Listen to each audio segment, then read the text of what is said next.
প্রিয় দর্শক, আসসালামু আলাইকুম। আমার মাথার উপরের এই ভিডিওটি দেখুন। ভিডিওটি ভালো লাগলে শেয়ার করুন, লাইক দিন এবং কমেন্ট করে আপনার মতামত জানান।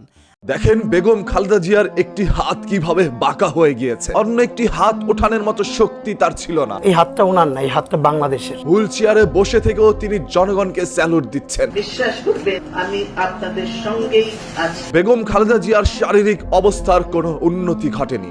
ভাবতেও পারি না।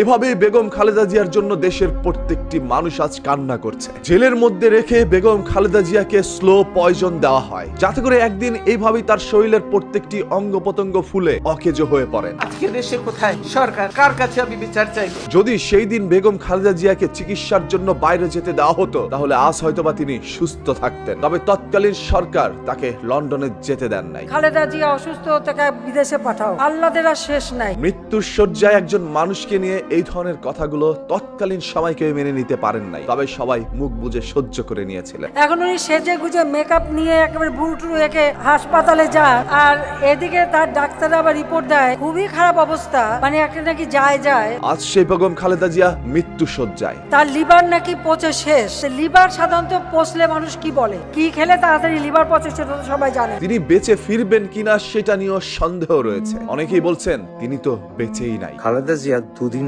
আগেই মারা গেছেন। ওয়েট, বেগম খালেদা জিয়া সম্পর্কে যদি আপনারা আরো কোনো তথ্য পেতে চান, তাহলে ইউটিউবে গিয়ে সার্চ করেন মাই ব্রো। ওইখানে আপনাদের সামনে একটি চ্যানেল চলে আসবে, সেই চ্যানেলটাকে সাবস্ক্রাইব করে রাখেন। ওইখানে নিত্যদিন অসংখ্য অজানা তথ্য আপনারা জানতে পারবেন। সেই চ্যানেলের লিংক আমি আমার ডেসক্রিপশনে এবং ফার্স্ট কমেন্টের মধ্যে পিন করে দিয়েছি। সেখানে ক্লিক করে এখনই গিয়ে চ্যানেলটাকে সাবস্ক্রাইব করে রাখেন। মনে রাখবেন, এই বাংলাদেশের একমাত্র প্রধানমন্ত্রী বেগম খালেদা জিয়া, যে সব সময় আলেম ওলামার পাশে ছিলেন। এই জন্য আজ দেশের বড় বড় আলেম মাওলানারাও তার জন্য দোয়া মাহফিল করে যাচ্ছেন। অনেকের চোখ দিয়ে অশ্রু ঝরছে।